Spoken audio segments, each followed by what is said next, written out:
발전 전망에 대해서 60억이라는 단어와 리얼이라는 단어 두 가지 키워드를 가지고 말씀을 드리도록 하겠습니다.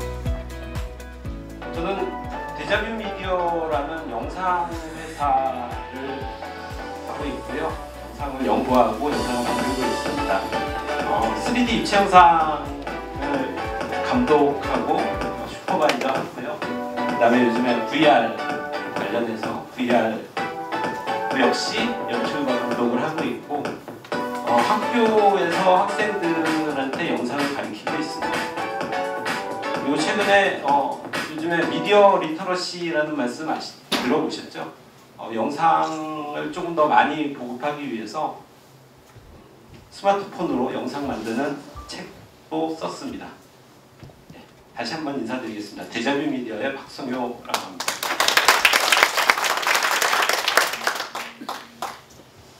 최근에 영상 부분에서는 굉장히 많은 큰 변혁들이 일어났습니다.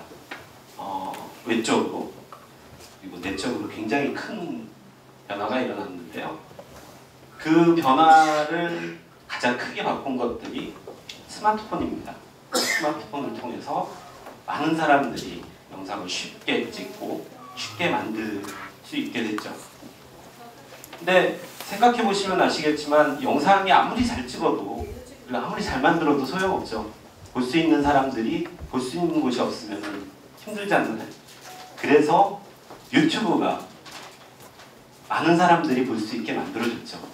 이 두 가지가 지금 여태까지 미디어 회사, 거대한 회사들이 자리 잡고 있던 미디어 영상의 판을 완전히 뒤집어 버렸습니다. 여기서 오늘 우리 키워드가 나오죠. 610억 분입니다. 하루에 전 세계에서 유튜브 이용 시간이에요. 시간으로 하면 10억 시간입니다. 그러니까 하루 종일 해도 24시간밖에 안 되는데 전 세계 사람들이 이만큼을 보고 있는 거예요. 굉장히 많이 수요가 있죠. 그러면 얼마나 많이 사람들이 만들고 있을까요? 지금 이만큼 제가 이 이야기를 한 시간이 한 10초 정도 되거든요. 10초 정도 동안에 4,000분 분량의 영상들이 유튜브에 업로드되고 있습니다. 우리나라로 따지면 400시간 분량이 업로드가 되고 있어요. 1시간 1분에 어마어마한 양이죠. 이런 것들을 가능하게 한 게 1인 미디어입니다. 다양한 개인들이 개인의 개인적이고 일상적인 콘텐츠를 만들어 올리기 시작을 하면서 이 영상 1인 미디어라는 영상 분야들이 발전을 하기 시작을 했습니다. 1인 미디어가 여태까지는 크리에이터 중심, 지금 보셨던 각각의 개인들이 만드는 1인들의 중심으로 영상이 계속 발전을 하게 됐습니다. 근데 4차 산업혁명이 되면서 굉장히 많은 기술들이 생겼어요. 영상은 촬영도 하고 편집도 하고 볼 수 있게 공유를 하는 것들이 굉장히 중요합니다. 근데 여태까지 없었던 기술들이 굉장히 쉽게 영상을 즐기고 그 다음에 만들 수 있게 해줬습니다. 우리가 촬영하는 것도 굉장히 힘들죠. 근데 이제 인공지능을 탑재한 카메라가 나와서 가만히 있어도 자기가 혼자 사람을 쫓아다니면서 촬영을 하고요. 우리가 뭐 주문하거나 뭐 이렇게 막 조작하는 것도 간단한 손짓 하나만으로도 촬영을 하게 됩니다. 이것뿐만이 아니라 영상을 촬영하게 되면 사람들이 구도 잡는 거 굉장히 힘들잖아요. 그런 부분들도 도와주는 기능들을 하게 됩니다. 영상 줌, 그 다음에 영상의 기법 이런 것들도 아주 자연스럽게 인공지능이 가능하게 만들어집니다. 그런 것처럼 인공지능과 5G, 뭐 게다가 빅데이터들이 촬영과 촬영의 편의를 가져가게 하고 또 고화질의 생중계까지 하게 도와주는 역할들을 하고 있습니다. 촬영이 이렇게 이렇게 잘 됐어요. 그러면 이제 편집 이야기를 해야 되겠죠. 사실 일반 사람들이 정말 힘들어하는 게 편집이거든요. 근데 이제 인공지능 편집이 나오기 시작을 했습니다. 그래서 영상만 올리면 자막이 그냥 싹 올라와요. 물론 약간의 오류는 있습니다. 그리고 편집을 어떻게 하냐? 말로 편집합니다. 밑에 있는 문장을 지우면 영상이 잘려요. 잘려서 자동으로 붙습니다. 거기에 지금 이게 SBS에서 요즘 하는 건데요. SBS에서 영상을 인공지능이 데이터를 분석을 해서 우리가 그 입력을 하는 사람이 난 3분짜리 영상을 만들래 라고만 입력을 하면 전체 영상 중에 가장 히트수가 많거나 가장 중요하다고 생각하는 부분을 잘라서 자동으로 영상을 만들어서 올립니다. 편해졌죠? 자, 이제 편집까지 했어요. 이제 영상 다 잘 만들었어요. 근데 아까도 말씀드렸지만 10억 시간 이상을 사람들이 소비를 하고 있단 말이에요. 근데 영상이 재밌는 영상도 있고 우리가 재미없는 영상들도 있잖아요. 그러면 재밌는 영상들만 계속 보냐? 사실 그렇지 않다는 거죠. 영상이 넷플릭스라는 플랫폼 들어보셨죠? 이거는 우리가 찾아가서 보기도 하지만 사실은 큐레이션 기능이 굉장히 많습니다. 개인 맞춤으로 계속 보내줍니다. 영상에 대해서. 그러니까 각각의 개인들의 성향들을 분석하고 그것들을 보내주니까 히트하는 상품뿐만이 아니라 그 사람이 좋아할 만한 것들을 계속 보내준다는 거죠. 다양한 영상을 소비할 수 있게 해줘요. 요즘에 이런 큐레이션들이 굉장히 많이 등장을 하고 있습니다. 그래서 빅데이터와 5G 뭐 여러 가지들을 이용해서 이용자의 취향을 맞는 영상을 제공합니다. 그러니까 영상을 많이 소비하게 되고 앞에서처럼 영상이 많이 쉽게 만들 수 있게 되기 때문에 큰 지각이 생겼죠. 그래서 여태까지는 1인 미디어, 아까 제가 여태까지 어떻게 발전했다고 말씀드렸죠? 크리에이터 중심이라고 말씀을 드렸잖아요. 크리에이터 중심이라는 건 좀 위험성이 있습니다. 그 사람이 잘 못하면 안 되는 거고요. 사람 중심이에요. 근데 이제는 콘텐츠 중심으로 1인 미디어가 점점 더 발전을 하고 있습니다. 그리고 일상적이고 개인적이며 질적으로 우수한 콘텐츠들이 계속 올라오고 있다는 거죠. 이 이야기는 무슨 이야기냐면요. 여태까지는 1인 미디어는 그래 그냥 일반적인 사람들이 하는 질은 별로 좋지 않은 일상적인 미디어다라는 이야기를 했던 거예요. 근데 이제 질적으로 우수한 미디어가 콘텐츠가 올라오기 시작을 했습니다. 그럼으로써 거대한 미디어 회사들은 점점 더 위기를 겪게 될 것이고요. 점점 더 약화되게 될 것입니다. 크게 보면 외적으로는 1인 미디어가 훨씬 더 도약을 하게 될 거고요. 그에 대한 뭐 여러 가지 회사나 문화나 이런 것들이 계속적으로 발전을 하게 될 겁니다. 자, 이제 외적인 부분들을 이야기를 했고요. 내적인 부분들 아까 뭐가 있었죠? 610억과 뭐였었죠? 리얼이죠. 리얼은 뭘까요?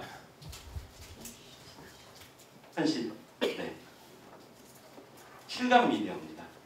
우리가 콘텐츠를 소비하는 과정들이 여태까지는 굉장히 능동적으로 수동적으로 받아왔죠.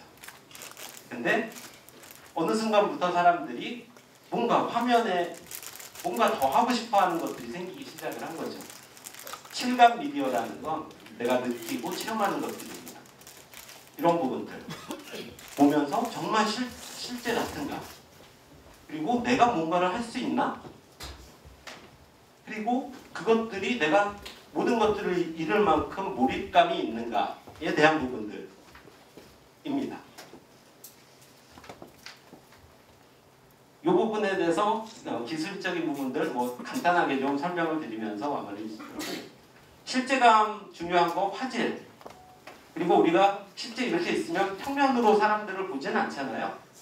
입체감 그리고 보면서 우리가 아 이거를 보고 있구나 다른 생각을 하지 않게 하려면 확보해야 돼요.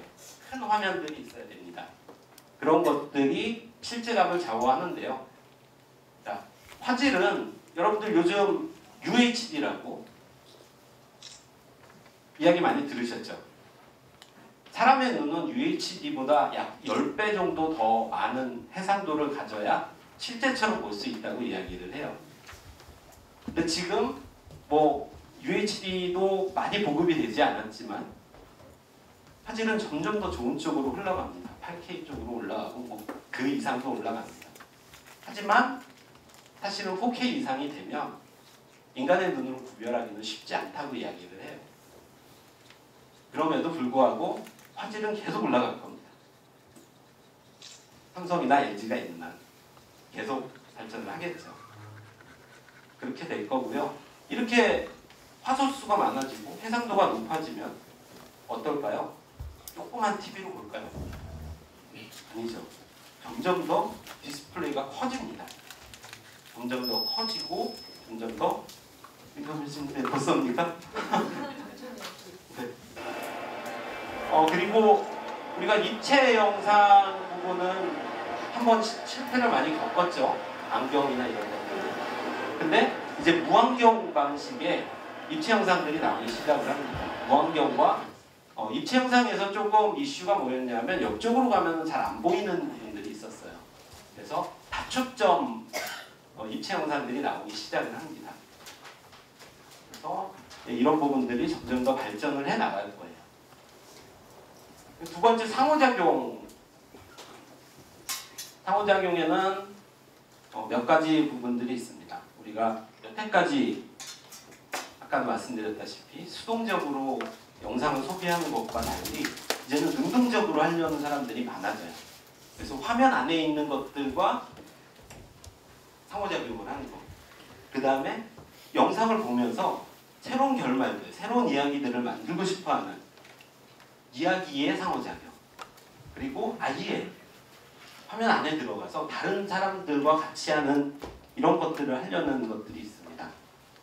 화면적으로 보면 이게 작년에 베니스에서 영화 상을 받은 우리나라 작품입니다.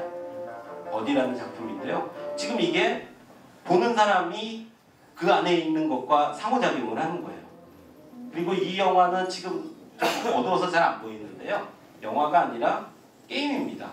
게임인데 게임 안에 있는 것과 계속 거기에 있는 뭐 총을 본다든지 이러면서 해결해 나가는 이야기들을 만들어 나가는 그런 상호작용, 화면으로 하는 상호작용이 있고요. 그 다음에 스토리를 새로 만드는 상호작용들이 있습니다. 넷플릭스에서 얼마 전에 밴더스위치라는 영화가 있었고요. 지금 보여드리는 거는 세계 최초로 극장에서 인터랙티브하게 영화를 만든 뭐냐면 들어가는 사람들한테 번호를 줍니다.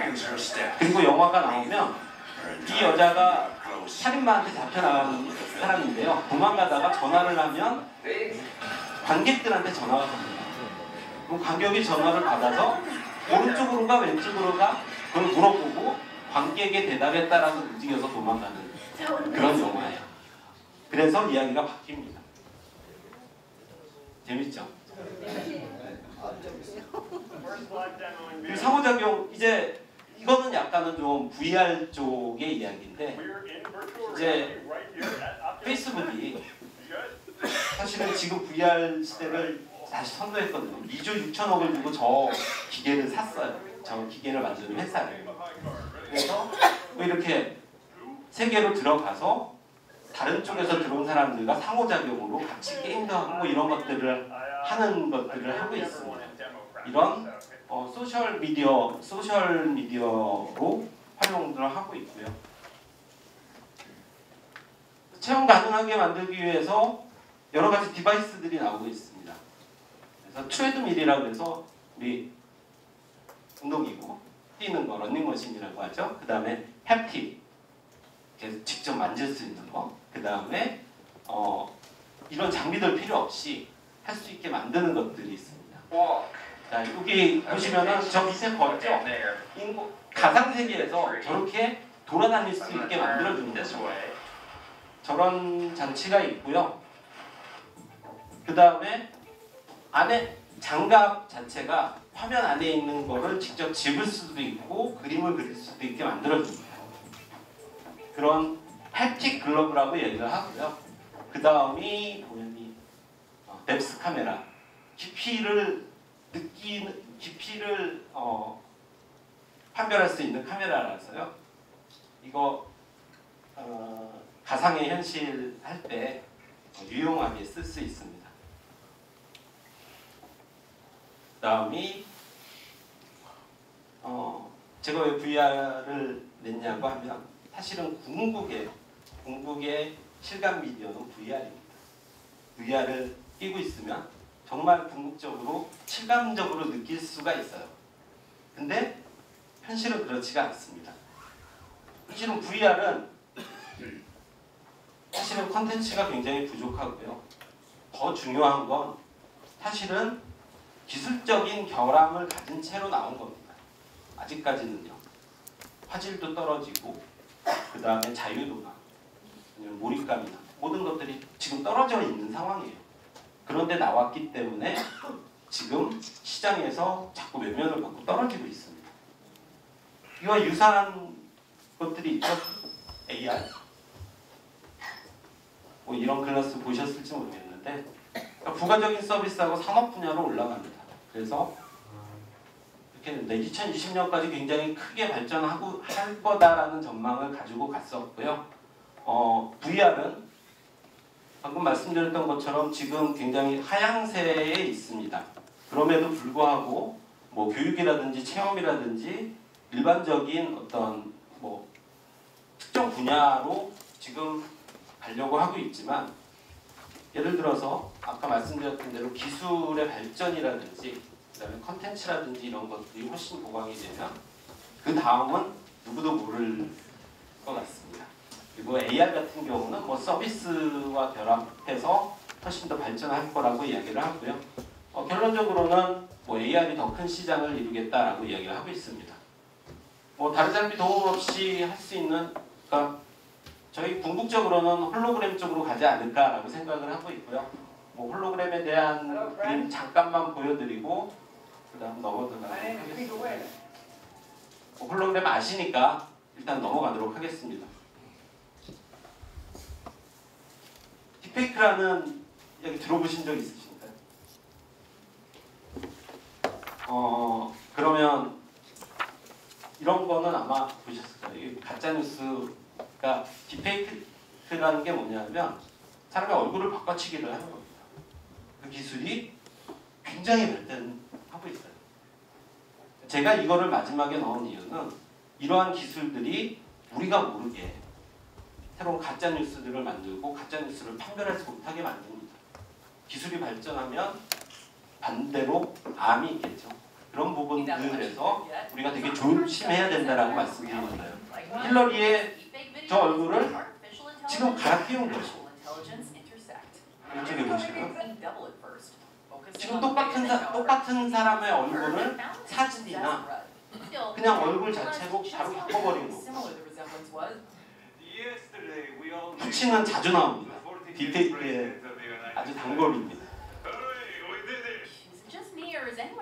그리고 일반 비디오 사진 하나만 가지고도 바꿀 수 있을 정도로 사람들이 모르게 굉장히 많이 만들고 있습니다.